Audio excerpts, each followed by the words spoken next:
Apps can do a lot of cool things. You could order dinner, gamble on your favorite team, and track your health. You could even get a mortgage. One click and you can be approved. I'm not sure by who or what country they're in. You deserve more from the mortgage industry. At AnyMac Home Mortgage, we believe in the need for live human interaction during a very complex process. The kind of service and guidance which an app simply can't provide. Our customers are more than credit scores and income documents. They're individuals and families who live in and strengthen our communities. Their story is our story, and that story begins in a home. Chris Sawyer is an expert on providing superior customer service and in meeting the mortgage needs of current and future homebuyers. With over 18 years of experience in the industry, Chris is able to help customers migrate through the home buying and home financing process by using his wealth of knowledge as a well-qualified mortgage professional. And best of all, Chris is located in Cromwell, Connecticut, where he has helped hundreds of clients in Connecticut, Massachusetts, and Rhode Island make their dreams of homeownership a reality.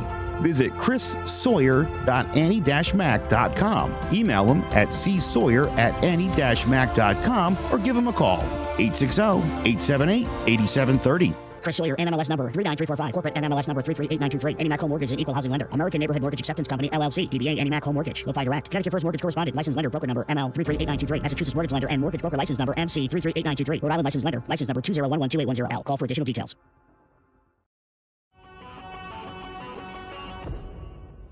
Open, Shepard, all alone. Shepard breaks a tackle and into the end zone. Sterling Shepard. Thibodeau got there, got the ball out, scooped it and scored. Touchdown Giants. Kayvon Thibodeau. Second down, 5. Jones again. Oh, here he goes. He can see the pylon. Touchdown. Barkley looking for a seam. Great cut. Saquon Barkley in for the touchdown. Hello, ladies and gentlemen, and welcome to Jawing About the G-Men Giants Football Podcast. I'm Big Jace, joined by Sean Scanlon, and we got a lot to talk about as tomorrow afternoon is the franchise tag deadline, and the Giants plan to franchise tag Daniel Jones. I mean, anything, unless somehow they come up with some contract in the next less than 24 hours. This is what's going to happen. Daniel Jones reports of wanting $45 million per year. Sean, what do you think about this? And is this good or is this bad for the Giants? I think putting the tag on Jones would be bad for us because I'd rather just sign him to a long-term contract. Obviously, he's looking for the $45 million. I think I'd feel more comfortable going somewhere around $40 million, but it's not looking like that's going to happen. They said they can't get to a long-term contract before the deadline, then they're probably going to tag him, which I think just hurts our chances of bringing Saquon back. Obviously, when you're on that 1-year tag hit, you can't spread it out. So, you could have a lower cap hit in the first couple of years and then do a higher cap hit. So you can spend more money in this free agency coming up here. So I don't really think it's a great idea for the Giants. Unfortunately, that's what it's looking like. So I think more and more by the day, it's looking like Saquon Barkley won't be part of this offense, which is huge. We've seen that when he's on the field with Daniel Jones, they've done really well together. He was the catalyst of this offense last year. He was hurt for, the 3-year stretch there, but he's looked like he's back to form last year. And now he's got some fresh legs, seeing that, he missed the majority of those past 3 years. So I just think tagging Daniel Jones will not allow us to bring back Saquon, which will mess up the dynamic in this offense. So I'm not a huge fan of it. I'd rather get him to a long-term deal. If we can get him to like a 4-year, $160, I don't mind paying him the $40 million. I know a lot of Giants fans don't love that. But if you look at some of the QBs coming up here, you got Herbert, Burrow, Lamar's going to get paid. He'll probably be in like the top half, like around 10 to 15 highest paid quarterbacks, which is where I think he is right now, honestly, in the league after what we saw last year. So I would like to get the long-term deal done, but it's looking like it's not going to happen. So I think it's a bad idea. I think we're just going to miss out on Saquon, which really hurts because I love Saquon, and I think he's obviously the biggest part of this offense. I think that Daniel Jones had a great year. but I think the offense still runs through Saquon. So I'm not a big fan of it. I have a bad feeling that Saquon's not going to be back. So yeah, that's how I feel about it. I get where you're coming from, but I think they'll make it work. I think, I mean, just because Daniel Jones' franchise tag doesn't necessarily mean that's the end of the line for Saquon. I think they'll be able to work it out, especially with also starting that they're going to cut Kenny Golladay once like free agency starts. That'll clear up some room. I mean, yeah, optimally, was this the best way for the free agency to play out? No. I thought Daniel Jones would be a team player, take a little bit of a pay cut, help him find some more weapons in free agency, but I guess that's not what's going to happen. But I'm not as skeptical as you about Saquon leaving. Like I think they can still keep both these guys together, and even if they do, even if Saquon leaves and you only got Daniel Jones for really 1 year, you're not able to figure it out. Okay, then we're at like a full-on not full-on rebuild, but personnel rebuild, which I'm not going to be super mad at, because we have the front office, you have the coach there. You just need the right pieces, and if Daniel Jones isn't willing to commit to that, then he wasn't the right piece. I have faith in Daboll. I have faith in Shane. If he can't find that faith in him, is he really? I don't think he's good enough to be the Giants quarterback of the future.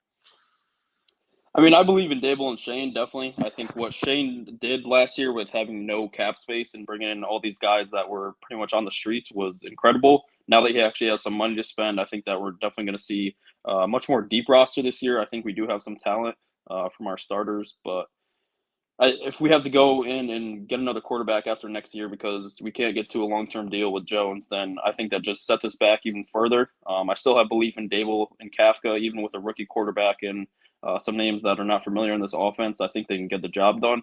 But I think it's just so much easier to build on what we've already, seen from last year, going into the playoffs, winning 9 games, getting a playoff win. I think it would be much easier to, go out and add some receivers to that group that we have with Jones and Barkley, instead of trying to rework this whole offense with a new quarterback, new running back.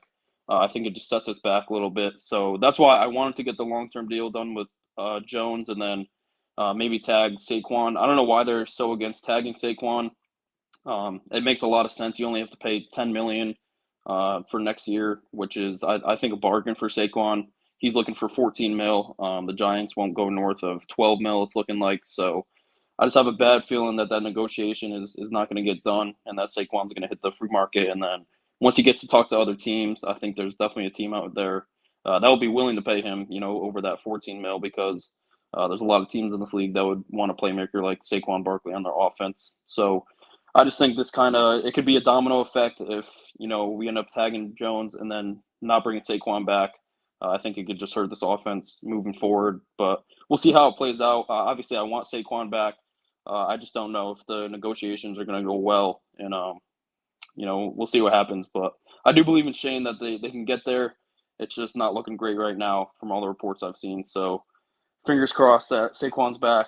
But yeah, we'll see what happens. Yeah, we will see. And I mean, let's take a step away from the Giants for a little bit here. It was a lot of news came out around the NFL because it was the NFL Combine. A lot of mixing and mingling amongst the front office people. And, that's where this Daniel Jones report came out of. So, I mean, if they can't get those guys, if they can't re-sign both Daniel Jones and Saquon, obviously that'll change the needs of the Giants. And I mean, we put a lot of stock in the NFL Combine, but obviously free agency hasn't hit yet. So your needs and that stuff, like everyone putting out mock drafts right now, like needs and stuff are going to change. But Sean, who surprised you most at the Combine that you saw? For me, I think it had to be probably the best performance from the combine I saw was Nolan Smith from Georgia. He missed, pretty much all last year with an injury. I knew that he was an explosive pass rusher. I knew he'd be, one of the top edge prospects, but I didn't expect him to be that good. Running in the 4.3s as a pass rusher. His vertical was 41.5, which is absolutely ridiculous for a pass rusher like that. So just so explosive. I think that he definitely helped his draft stock. I think he probably would have been like a late first round pick now. I'll be surprised if he, gets past 15 or 20. So I think he helped his stock a lot. Just so explosive out of the pass rusher, which is obviously what you want to see. So I think he had the best performance of the combine, which kind of shocked me coming off the injury. Like I said, I knew he was explosive, but I didn't think it would be to that extent. Yeah, I mean he did look great, and I mean everyone in Georgia looks great. Like that's just what Georgia is, the new Alabama. But for me, I gotta mention. I mean, everyone talks about the 40. DJ Turner the second from Michigan, defensive back ran a 4.26, fastest of the combine. So shout out to him. But for me, I mean, the combine's cool, the 40's cool, all this measurables, and stuff. But like for quarterback wise, like everyone loved Will Levis, loved Anthony Richardson, but CJ Stroud was out there throwing stride for stride with them, ball for them. He looked great, and I think with the I know a lot of people are high on Anthony Richardson right now, especially with the combine, and then people are low on Bryce Young. I don't understand. This looks like Justin Fields 2.0. You have this good Ohio State quarterback that is somehow getting leapfrogged by people who, based off on the field, that shouldn't be the case. Like I think I like Justin Fields, but I think CJ Stroud is the guy. I think he is the quarterback of this draft class, and a lot of people are overlooking him. But I completely agree with you. I think that, from even when the season started this year, I thought that CJ Stroud going in would be the best quarterback, and he kind of showed that with Ohio State's offense. And I think he's getting overlooked by, these guys like Will Levis, Anthony Richardson, like you said, just because they have these super strong arms. They're both super athletic, but they didn't really put up the numbers or tape that you'd want to see at the college level. And then Bryce Young, obviously another great career, but it's just that slight frame. I just, with those huge D linemen hitting him in the NFL, I just don't know how long he's going to last like that. At least, other shorter guys like, Kyler, Russell Wilson, Drew Brees, they actually had a little bit of not as much as of a slight frame. They had some build on them. So I'm just worried about that. But I agree. I think CJ Stroud is easily the number one quarterback. I don't know why he's being overlooked so much. And if he ends up being the third or fourth quarterback drafted, I think whatever team picks him is definitely going to get a steal. And I think that they'll end up getting the best quarterback at the next level. Yeah, I mean, we'll see with that. I think it just has to be a stigma. If that does end up happening, it has to be just a stigma with Ohio State quarterbacks. Because, I mean, hopefully Justin Fields can break that. Hopefully wherever CJ Stroud can break that. But I feel like I mean, people said that a lot about Alabama quarterbacks. But, I mean, look at what Jalen Hurts did this past year. So, I mean, we don't need to talk about that. I know. And also, I mean, one more thing on the Eagles. You also talk about slight frame and all that stuff. Devontae Smith, a lot of the similar, they said a lot of stuff like that about him, and he turned out pretty good. I mean, and quarterback-wise, you have that across the board. I feel just going all the way back to Drew Bledsoe, obviously Russell Wilson, Drew Brees. So, I mean, I think it's different. I think it's different for receivers, though. Quarterback, you're just standing back there waiting for a linebacker or D lineman to come crush you. At least with DBs, you're out in the open field. I mean, the DBs are much smaller than some of the D linemen and linebackers. So, and I think it's a little bit different. And you can find ways to get down in the open field, run out of bounds. QB, sometimes when you're in the pocket, you don't really have much say. It's kind of up to your own line. So that's the only. I still think Bryce Young will have a solid career. It's just it does worry me. Especially looking over the line too. Like he's a small dude. I just don't know how it's gonna work out. Obviously, I think he's a great passer. I think that he will have a good career, but I would still lean C.J. Stroud over him. Yeah, I mean, yeah, I'm with you with C.J. Stroud. I will say though, Bryce Young, I feel like at times at Alabama didn't need to utilize his legs as much. I know that was really big in him coming out of college. I mean, coming out of high school, and I feel like it isn't his mobility isn't talked out as much. So I think of that's something that could uh, be another wrinkle to make him a great quarterback. But yeah, I still think C.J. Stroud is just he's the more dependable, more reliable, just the guy that you want. But I don't know. Yeah. We'll see. Yeah, C.J. Stroud's a sneaky runner too. That game against Georgia, he was scrambling left and right, picking up yards. So I think that's another element of his game that he could use in the NFL. Yeah, very, very true. But all right, sticking with the combine, but going back to the Giants. From watching the combine, are there any names that showed up on your radar as a Giants fans, the guys that you would love to see in that big blue uniform? Now, I might sound like a hypocrite a little bit here because I was just talking about Bryce Young's slight frame. But if you're looking at receivers, my favorite receiver right now is Zay Flowers. I know that he's only 5'9", but he is explosive, man. He's so fast. He's a great route runner in the open field. I think he could be a nightmare. And obviously, he played at BC, but he was pretty much the lone bright spot there. I think that he would fit so great in Dable and Kafka's offense. I think we need guys that can get separation, that can make plays in the open field, and I think that Zay Flowers can do that at a high level. Obviously, I know that we have Wan'Dale Robinson probably coming back in the slot, but I think we can mix and match with these guys. And especially if we bring Slayton back, we'll have Hodgins. I think we have some outside receivers. I think we would need to add another one in free agency, but I would love to get one here in the draft because the free agency class for receivers isn't great this year. So I think that we're probably going to have to get one. So Zay Flowers is the name that pops out at me. I also like Jalen Hyatt. I think that obviously he's just a burner, has top end speed, can get over on top of a secondary and make big plays for us. Similar to Darius Slayton. Hopefully he just doesn't make some costly drops in big games. But I think that those two pop out. I like Jackson Smith and Jigma too. I just think that he doesn't get as much separation. We just saw how that worked out with Kenny Golladay. So I would like a guy that can get separation, can make plays in the open field. And I think those two definitely pop out to me. But yeah, I love Zay Flowers. I know he's a small dude, but I think that he's going to ball out at the next level. Yeah, I like those. I think another guy I have to mention, Quentin Johnson, TCU. A lot of people have talked. I've seen him in a lot of mocks for the Giants as well. And he didn't run a 40, but he's one of those big physical guys.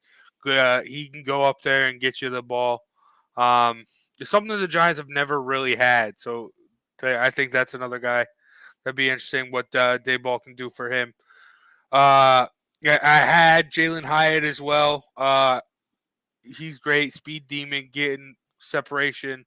And another thing, if this Daniel Jones stuff doesn't work out, draft Hendon Hooker later in the rounds, and then look at what these duos are doing. You had Jalen Hurts, Devontae Smith. Then you had Burrow and Chase. These little duos going to Super Bowls. But one that I think would be great, taking a step away from the offensive side, looking at the defensive side. Right now he's ranked 25 on ESPN's big board, so I think he might fall. I don't think he will. I think he'll actually go up. But Emmanuel Forbes from Mississippi State, the cornerback, he allowed a 1.4 passer rating in wall and man coverage at Mississippi State. He had 6 pick sixes in his career. Ran a 4.35 40. This dude's a beast. This dude, Sauce Gardner-esque. Not a lot of people are talking about him. Like I said, ESPN has him in that 20 range for their big board. But he was a 37.5-inch vertical, 10-foot 11-inch broad.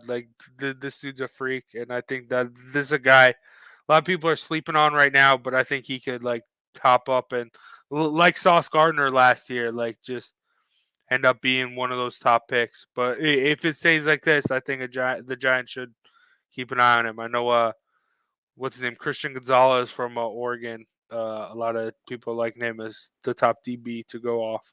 But I like this Forbes kid out of Mississippi State. But all right. Now, we've been doing this since the offseason. Off-season, off-sport, as I've been calling it. Talking a lot of basketball as it is, like primetime basketball. Let's talk some college hoops, though. Championship week is among us. All the conference championships starting to go down. Big East starts play this week. Is it Tuesday or Wednesday they start? I think it's Wednesday. I think Wednesday. UConn plays Thursday. So I think the first round's Wednesday, though. All right. And, I mean, you brought it up. We got to start it right there as we're both from Connecticut. Got to talk about UConn. And, I mean, they have been one of the most consistent teams in the Big East. I mean, early on in the season, they got to number one. Every team in the Big East has had their ups and downs. But Sanogo right now looking like he's going to be the Big East player of the year. It just really comes into who's going to be that second guy behind him. So far, Jordan Hawkins has done great. But I mean, in this environment, the Big East is tough. I don't think a lot of people are giving the Big East a lot of respect because they're like beating up on each other. I feel like everyone's just all high and mighty on the Big 12, and rightfully so. They've had back-to-back national champs. But I think the Big East is in it, is a tough conference this year. And I think UConn is doing great. I mean, and they've shown to be one of the best. But, Sean, are they the best in the Big East? They're the best in the country. No, I'm joking. I do think that they will win the Big East tournament, though. Obviously, with the advantage at Madison Square Garden, it's basically like a UConn home game, and I think St. John's will probably get bounced in the first round. Even then, when we played St. John's a couple weeks ago, it was the majority of UConn fans. And just the way they're playing right now, they've won 5 in a row. Since the start of February, they've only lost 1 game. Like you mentioned, they got off to that super hot start, 14-0, and then once they got into conference play, they struggled a little bit in January, but they started to pick it up. Now they look like the team that started the season. Their defense is incredible. They're super long and athletic. Like you said, Sanogo is the best big man in the Big East.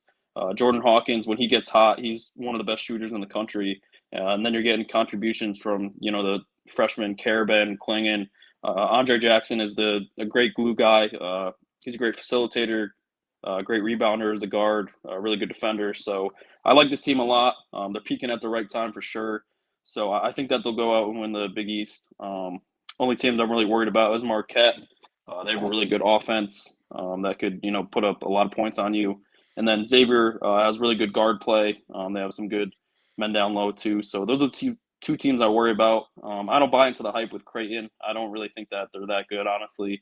And then Providence could be tough, but they've kind of been struggling lately. So I think if we get past Providence, I think that we definitely have a good shot winning the Big East tourney. And then moving on to March Madness. I feel good about this year's Huskies. I know that I felt good the last 2 years, and they got bounced in the first round both times. But I think this team's a little bit different. I think they're better defensively. I think they have some more scoring on the outside. So I definitely feel good about the chances. And let's go Huskies. I agree with you. They look very, very good. Sanogo. I think, though, for them to make like the big stereotypical UConn push, winning the Big East going on to the tournament, I think you're either going to have to get more scoring from the guys like Karaban's going to have to come off and hit some big threes. I think even Jordan Hawkins a little bit more scoring. Even Sanogo's going to have to play a little bit, score a little bit more. I think like the way they're going to make this run is Sanogo's going to have to play like Shaq, or like everyone else around him is going to have to step it up a little bit more. So I think it's tough. I think they're going to make a run. Are they going to make a run all the way to the Final Four? I don't think so. I think they will get knocked off here early, but I think they can win this tournament. But will they? I don't know. I like Marquette. I think they're just too deep. I mean, I think defensively, probably UConn's a little bit more deep. But Marquette, just their scoring, their offense, it's great. And I feel like coaching-wise, Shaka Smart, he's been there. He's had the runs with different teams. And, I mean, shout out to Hurley. He's done great. But I feel like this is where the time, like, coaching really takes control. I mean, you saw Coach K get that Duke team, to the Final Four last year. Like, this is where coaching – that's why coaching dominates college basketball like it does. I feel like Shaka Smart is the better coach here, and he's going to bring it. All right.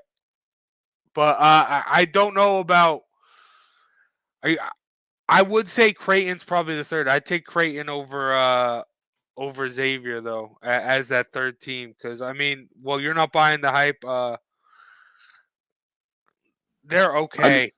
I just hate Ryan Kalkbrenner, the big dude. Yeah, I mean, he's a beast. He's a monster. No, he's not. Yes, he is. Sonogo owns him. Did you see that? Didn't Creighton whooped UConn the last game, right? Or am I getting that mixed up? They didn't whoop us. They won, didn't they? No, yeah, they won by 3. I think it was 53-50. I'm pretty sure. Okay. But I'm pretty sure they had like a big lead in the first half or something. I don't remember. I was at work watching. That was against Seton Hall, I think, for UConn. They were up like 15 at the half and ended up losing. I don't know, but it's gonna be interesting. Like even like a team like Seton Hall, like I wouldn't be surprised if they like upset like one of the like a Creighton, like a Marquette. Like the Big East tournament's always weird. Like you saw a couple years ago, Georgetown went on this run. Like crazy things can happen, and I feel like that's a lot of that stuff happens in Madison Square Garden in the Big East tournament. So who knows? We might be talking about I don't even know. We might be talking about like a St. John's, like you said, makes a run, a Seton Hall. Who knows? That'd be crazy. Or in any of these. Maybe UConn can pull off something like. I mean, not UConn. My bad. Syracuse. I like Syracuse. That's not going to happen. Jim Boeheim's washed. Yeah, that's. I mean, Coach K is gone. Roy Williams is gone.